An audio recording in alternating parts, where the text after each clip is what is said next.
और दिल्ली के पर्यावरण मंत्री गोपाल राय प्रेस कॉन्फ्रेंस कर रहे हैं, आइए सुनते हैं। के माध्यम से समर एक्शन प्लान के माध्यम से बहुत सारी पहलकदमियां कर रही हैं, जिसके परिणाम स्वरूप अगर हम देखें तो दिल्ली के अंदर प्रदूषण के स्तर में लगातार गिरावट दर्ज की जा रही है। लेकिन सर्दियों के मौसम के बढ़ने के साथ साथ जिस तरह से दिल्ली में प्रदूषण की स्थिति पिछले सालों में काफी गंभीर होती रही, ये करके दिल्ली सरकार ने ये निर्णय लिया था कि इस प्रदूषण के जो रियल टाइम सोर्स हैं उनकी साइंटिफिक स्टडी करना बहुत जरूरी है। क्योंकि कोई कहता है इसका कारण डस्ट पोल्यूशन है, कोई कहता है गाड़ियों की वजह से पोल्यूशन हो रहा है, कोई कहता है कि बायोमास बर्निंग से है, कुछ रिपोर्ट्स पराली की वजह से है। तो किस समय किस एरिया में किस वजह से प्रदूषण बढ़ रहा है, जैसे हम दिल्ली में देखते हैं कि दिल्ली तो एक ही है, लेकिन आनंद विहार का एक्यूआई का स्तर अलग है, वजीरपुर का अलग है, साउथ दिल्ली का अलग है, नरेला का अलग है, बवाना का अलग है, क्योंकि अलग अलग जगहों पे अलग अलग सोर्सेज एक इंपॉर्टेंट रोल प्ले करते हैं। और इसकी स्टडी के लिए रियल टाइम सोर्स अपॉर्चमेंट स्टडी के लिए दिल्ली सरकार ने आईआईटी कानपुर के साथ मिल करके स्टडी को आगे बढ़ाने का निर्णय लिया था। लेकिन पिछले कुछ दिनों से मीडिया में एक खबरें चल रही हैं कि रियल टाइम एनफोर्समेंट स्टडी का डाटा नहीं मिल रहा है, स्टडी बंद है। अब जब सर्दियों में सबसे ज्यादा उस डेटा की हमें जरूरत है, इस समय वो स्टडी जो है वो बंद कर दी गई। कैबिनेट ने निर्णय लिया स्टडी कराने का, लेकिन डीपीसीसी के चेयरमैन अश्विनी कुमार जी ने स्वयंभू निर्णय लेते हुए स्टडी को बंद करवा दिया। बिना मिनिस्टर के डिस्कशन के, बिना कैबिनेट के डिस्कशन के, बिना किसी निर्णय के कैबिनेट के फैसले को उन्होंने पलट दिया। और जब इस दिल्ली को सबसे ज्यादा जरूरत है इस समय कि उस साइंटिफिक एनालिसिस के आधार पर साइंटिफिक एक्शन को डिजाइन किया जाए, उस समय हमारे पास सोर्स उपलब्ध नहीं है। यह बहुत ही दुर्भाग्यपूर्ण है दिल्ली के लिए। मैं आपको बताना चाहता हूं कि दिल्ली के अंदर 7 जुलाई 2021 को कैबिनेट ने यह निर्णय लिया था कि दिल्ली में रियल टाइम सोर्स अपॉर्चमेंट स्टडी शुरू की जाएगी। हमने आईआईटी कानपुर के साथ डीपीसीसी ने 22 अक्टूबर 2021 को हमने एएमयू शामिल किया था। एएमयू साइन करने के समय जो निर्णय हुआ था कि ये जो पूरी स्टडी है कानपुर के साथ, ये 12 करोड़ 727 रुपए इस पे खर्च होंगे, जिसको कैबिनेट ने मंजूरी दी थी। स्टडी शुरू करने के लिए जो स्टेशन में तमाम मशीनरी मंगानी थी, इक्विपमेंट मंगाने थे, उसके लिए 10,07,248 रुपए आईआईटी कानपुर को रिलीज कर दिए गए। और उसके बाद स्टडी की रिपोर्ट आने के बाद जो बाकी पेमेंट था उसको कानपुर को देना था। लेकिन इसी बीच दिल्ली के अंदर अश्विनी कुमार जी दिसंबर के महीने में डीपीसीसी के चेयरमैन बनाए जाते हैं। उसके पहले अब तक जो इन्वायरमेंट विभाग का सेक्रेटरी होता था वही डीपीसीसी का चेयरमैन होता था। पहली बार इन्वायरमेंट डिपार्टमेंट के सेक्रेटरी की जगह सेपरेट अश्विनी कुमार जी को दिसंबर में डीपीसीसी का चेयरमैन नियुक्त किया जाता है। दिसंबर में ये नियुक्त होते हैं और नियुक्त होने के बाद फरवरी के महीने में ये नोट फाइल पर लिखते हैं कि ये जो स्टडी हो रही है उसकी कास्ट बहुत ज़्यादा है। उसके बाद फिर आगे लिखते हैं कि जो इसकी मॉडलिटी है उसमें प्रॉब्लम है। और उसके बाद मीटिंग दर मीटिंग आईआईटी कानपुर के साइंटिस्ट के साथ होती है और फाइनली जब अक्टूबर के महीने में प्रदूषण का स्तर बढ़ता है, 18 अक्टूबर को इन्होंने फाइनली फाइल पे लिखा कि अब जो बचा हुआ पेमेंट है आईआईटी कानपुर का नहीं दिया जाएगा। और उसके बाद से दिल्ली के अंदर शायद देश का पहला इस तरह का रियल टाइम सोर्स अप्रोचमेंट स्टडी शुरू हुई थी, उसको अश्विनी कुमार जी ने ठप कर दिया। कैबिनेट के फैसले को पलट दिया। अक्टूबर के बाद जो दिल्ली के पोल्यूशन को कम करने के लिए एक साइंटिफिक स्टडी हमारे हाथ में होनी चाहिए, दिल्ली के 2 करोड़ लोगों की जिंदगी के साथ उन्होंने खिलवाड़ करने का निर्णय ले लिया। बिना मंत्रालय को किसी तरह की सूचना दिए बगैर, बिना कैबिनेट को किसी तरह की सूचना दिए बगैर और 2 करोड़ लोगों की जिंदगी से खेलने का उन्होंने निर्णय ले लिया और उनका पेमेंट रोक दिया गया। कोई भी जो रूल और जितने टीबीआर के रेगुलेशंस हैं, कोई भी अधिकारी कैबिनेट के फैसले को इंप्लीमेंट करने के लिए होता है। कैबिनेट के फैसले को कोई एक अधिकारी अपने स्वयंभू विवेक के आधार पर पलट नहीं सकता है, लेकिन अश्विनी कुमार जी ने पलट दिया। और खास तौर से जो सबसे बड़ी बात है कि जब सबसे ज्यादा क्रूशियल समय आया है अक्टूबर में, उस समय इन्होंने पूरी स्टडी को ठप करा दिया, सारा डेटा आना बंद हो गया।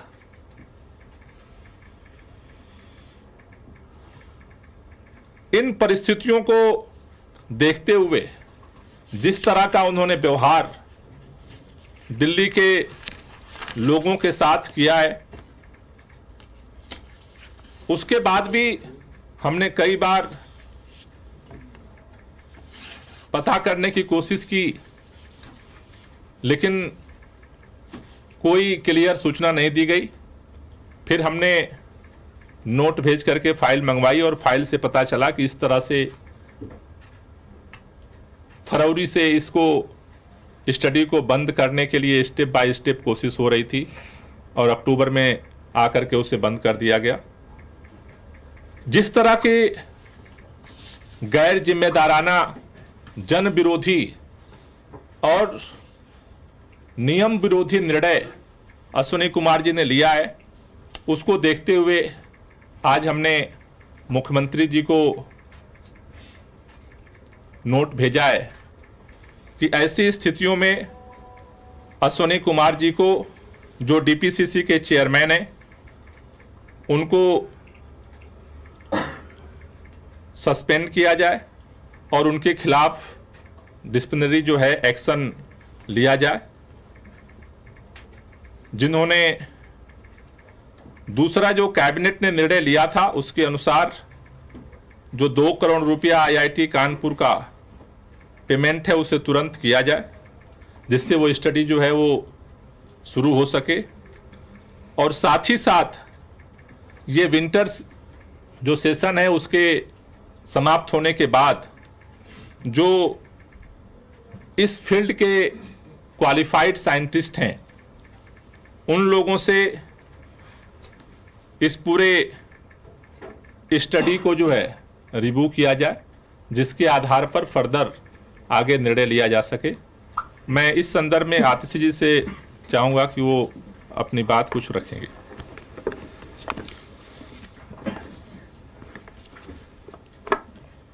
जैसा कि आप सब जानते हैं, पोल्यूशन खासकर के सर्दियों के महीने में दिल्ली वालों के लिए, 2 करोड़ दिल्ली वासियों के लिए एक बहुत महत्वपूर्ण मुद्दा है।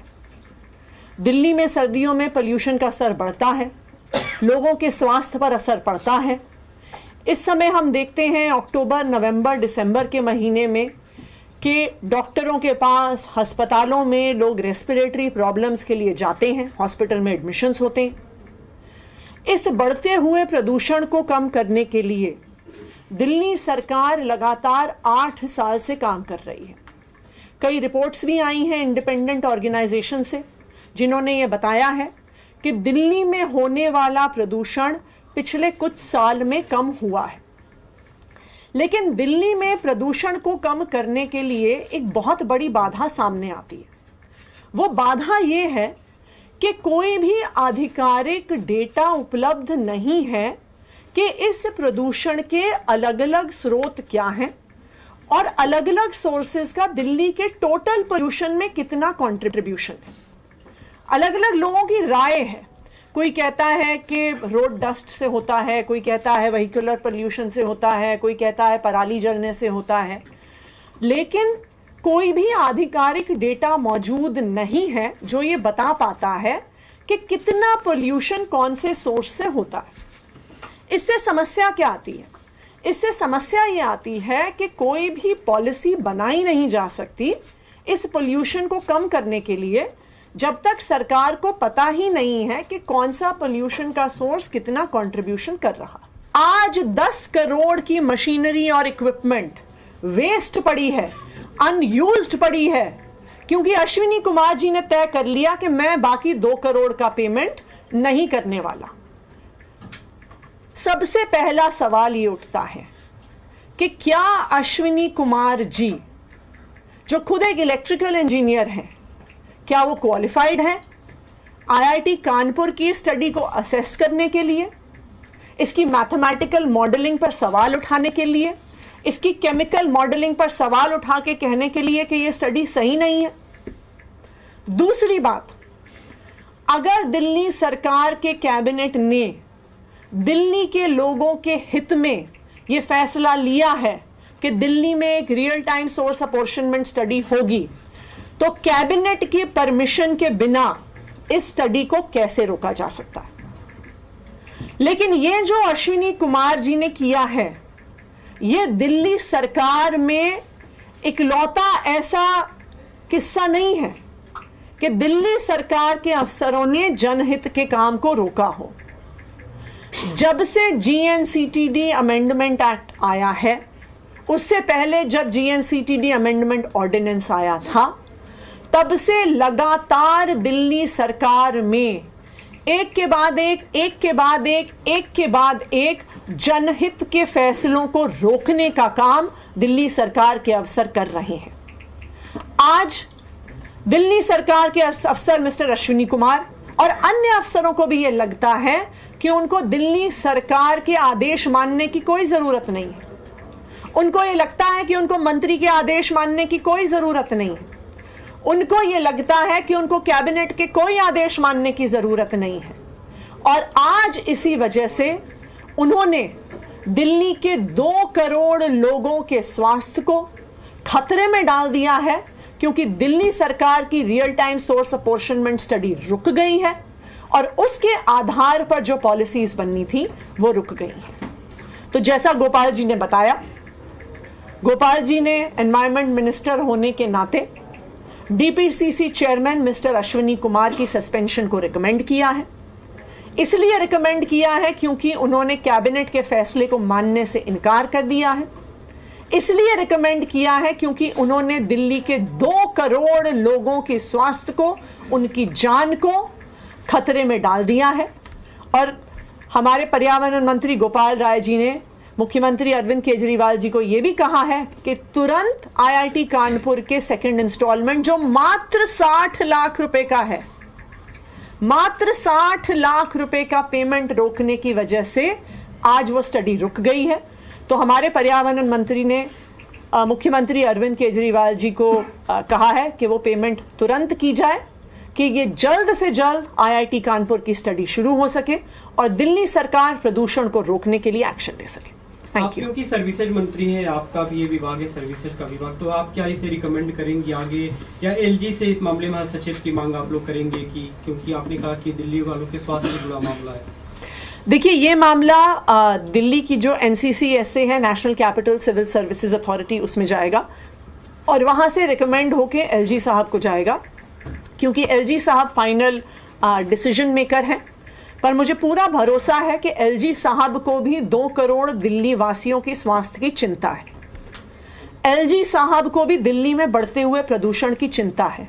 और जब एलजी साहब देखेंगे कि एक अफसर ने 2 करोड़ दिल्ली वासियों की जिंदगी को खतरे में डाल दिया, उनके स्वास्थ्य को खतरे में डाल दिया, तो वो भी जरूर अश्विनी कुमार जी को सस्पेंड भी करेंगे और उनके खिलाफ डिसिप्लिनरी एक्शन लेंगे। आदर्श जी, ये जो आपने डेटा बताया, 2 करोड़ रुपए स्टडी के लिए कानपुर को देने थे और कानपुर साइंटिस्ट को देने थे, इसमें से क्या 1,40,000 की पेमेंट हो चुकी है या ये जो टोटल स्टडी है, इस टोटल स्टडी का कॉस्ट जब एमओयू साइन हुआ आईआईटी कानपुर के साथ, तो 12.72 करोड़ इस स्टडी की टोटल कॉस्ट थी, जिसमें शामिल था पूरा लैब, पूरा इक्विपमेंट वगैरह सेटअप करना, जिसमें से 10.72 करोड़ सिर्फ लैब और इक्विपमेंट सेटअप करने में गया, जिसकी पेमेंट हो चुकी है। दैट मीन्स 80% से ज्यादा जो खर्चा था वो हो चुका है। और आज वो 10 करोड़ की इक्विपमेंट खाली पड़ी है, वेस्टेड पड़ी है, अनयूज्ड पड़ी है, क्योंकि अश्विनी कुमार जी ने सेकेंड इंस्टॉलमेंट के पैसे देने से मना कर दिया। क्योंकि अभी गोपाल जी ने 2 दिन पहले ये कहा, मैं थोड़ा सा डेटा को लेकर, अभी आपने कहा कि 60 लाख रुपए ही बकाए हैं। नहीं, 2 करोड़ रुपए बकाया है जो 3 इंस्टॉलमेंट में जाना है, तो तकरीबन 60 लाख के आसपास की 3 इंस्टॉलमेंट्स अभी ड्यू हैं। तो अभी सेकेंड इंस्टॉलमेंट का पेमेंट ना होने की वजह से ये स्टडी रुक गई है। उनको 2 करोड़ देने हैं अभी, और 2 करोड़ रुपए उनको और देने हैं, लेकिन वो इंस्टॉलमेंट में था। ठीक है, क्योंकि ये जो जी 2 करोड़ जो गोपाल जी ने अभी कुछ दिन पहले भी जब एक मीटिंग बुलाई थी पर्यावरण की स्थिति को देखते हुए, ग्रेप 2 लागू होना था, उसमें भी अधिकारी और टॉप ऑफिशियल्स जो है वो नदारद रहे थे, उनमें अश्विनी कुमार का भी नाम था। तो क्या असल में अधिकारी कर क्या रहे हैं, हो क्या रहा है, थोड़ा सा क्लियर, क्योंकि डिविजनल कमिश्नर भी है, वो उनको आना था, वो भी नहीं आए, पर्यावरण सेक्रेटरी भी नहीं आते हैं, उसको लेकर भी एनसीसी को एक लेटर जो है गोपाल जी लिख चुके हैं। Also, Atishi, like when Ashwini Kumar took this decision, did the government actually make any official note of it? Ask him why have you taken this decision? And did he reply? Okay, सबसे पहली बात, अश्विनी कुमार जी ने निर्णय लेने से पहले किसी की भी परमिशन नहीं ली। उन्होंने ये मुद्दा पर्यावरण मंत्री के संज्ञान में भी वो नहीं लेकर आए। उन्होंने खुद ये डिसीजन ले लिया कि हम पैसे नहीं देंगे। उन्होंने खुद बिना पोल्यूशन या एनवायरनमेंट का एक्सपर्ट हुए, बिना मैथमेटिकल और केमिकल मॉडलिंग के एक्सपर्ट हुए बिना, उन्होंने खुद ये डिसीजन ले लिया कि ये स्टडी सही नहीं है, और खुद उन्होंने ये निर्णय ले लिया कि इस स्टडी का पेमेंट हम नहीं करेंगे। दिल्ली सरकार को तो आईआईटी कानपुर से पता चला कि उनके पैसे रुक गए हैं और उन्होंने ये स्टडी रोक दी है। जब गोपाल जी ने ये फाइल मंगवाई, तब हमें जाके पूरा मैटर हमारे सामने आया कि अश्विनी कुमार जी ने सारा पैसा आईआईटी कानपुर का जो ड्यू था वो देने से मना कर दिया। पहली बात। दूसरी बात, जैसा आप लोगों ने सवाल उठाया कि कई अफसर पोल्यूशन की इमरजेंसी मीटिंग में नहीं आए, हमने देखा है कि किस तरह से डीपीसीसी चेयरमैन होकर उन्होंने पेमेंट्स को रोक लिया है। ये सब सिर्फ और सिर्फ जीएनसीटीडी अमेंडमेंट एक्ट का नतीजा है कि आज दिल्ली सरकार के अफसरों को लगता है कि उनको मंत्रियों के आदेश मानने की जरूरत नहीं है। उनको लगता है उनको कैबिनेट के आदेश मानने की जरूरत नहीं है। उनको लगता है आदेश मिले चाहे तो माने चाहे ना माने। और इसीलिए हमने GNCTD अमेंडमेंट एक्ट को सुप्रीम कोर्ट में चैलेंज किया हुआ है, क्योंकि यही वो मुद्दा है जिसको सुप्रीम कोर्ट ने अपने मई 2022 के फैसले में उठाया भी था कि जब तक अफसरों की अकाउंटेबिलिटी चुनी हुई सरकार को नहीं होगी तब तक अफसर अ लॉ अनटू देमसेल्व्स बन सकते हैं और जनता के मैंडेट के खिलाफ, जनता के इच्छा के खिलाफ, विल ऑफ द पीपल के खिलाफ काम कर सकते हैं। और यही हो रहा है। दिल्ली वाले चाहते हैं कि पोल्यूशन की सोर्सेस की स्टडी हो, लेकिन अश्विनी कुमार जी नहीं चाहते हैं, इसलिए वो काम ठप हो गया है और वो काम रुक गया। आदित्य जी, आपने कहा कि कुछ पहली बार नहीं हुआ, कई बार किया, लेकिन ये तो कह सकते हैं इस पूरे मामले में कि कैबिनेट के निर्णय को इस तरीके से रोकने का निर्णय, तो ये काम तो पहली बार हुआ। बिल्कुल, कि कैबिनेट के फैसले को बिना कैबिनेट के पास वापस जाए रोकने का काम ये पहली बार आज हम देख रहे हैं। लेकिन ये सिलसिला पिछले कई महीनों से चल रहा है कि अफसर एक के बाद एक दिल्ली के मंत्रियों के फैसलों को मानने से इनकार कर रही हैं। Thank you. ये वक्त ऐसा है कि जब एक्शन लेना चाहिए है, क्योंकि टाइम ऐसा आ गया है कि पोल्यूशन का लेवल 300 के पार जाना शुरू हो गया। अब हम चिट्ठियां लिखेंगे, अब हम नोट लिखेंगे, अब हम एक दूसरे पे ब्लेम गेम करेंगे, तो लोग कहाँ जाएंगे? लोग तो परेशान हो रहे हैं, जिनको सांस लेने में तकलीफ हो रही है। नहीं, अभी तो 18 तारीख को ही तो इन्होंने स्टॉप किया है। लेकिन अभी की स्थिति सर आप देखिए, जिस तरह की तो 18 तारीख को इन्होंने स्टॉप किया, उसके बाद इन्होंने बताना बंद कर दिया, फिर फाइल मंगाई गई, फाइल स्टडी करके फिर ये निर्णय लिया गया है। तो सरकार तो निर्णय, इसलिए तो हम ये निर्णय ले रहे हैं और सख्त निर्णय के लिए हम रिकमेंड कर रहे हैं कि भाई इस ऐसी सिचुएशन में कोई भी एक अधिकारी मतलब कैसे कैबिनेट के फैसले को पलट करके और उसको ठप भी कर सकता है। अगर कोई ऑब्जर्वेशन है तो उनको फाइल पे मंत्री के पास पुटअप करना चाहिए, कैबिनेट के सामने पुटअप करना चाहिए। उसके बगैर अगर कोई अधिकारी इस तरह से निर्णय लेता है तो मतलब क्या है? जिस GNCT एक्ट अमेंडमेंट के बाद जो आशंका थी, आज वो तो धरातल पे सामने आ गई।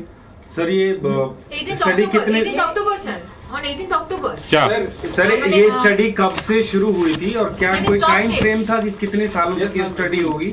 और ये स्टडी अभी तक जो स्टडी हुई उसमें से क्या सब निकला था? देखिए, ये जो स्टडी है इसका फैसला जुलाई 2021 में लिया गया।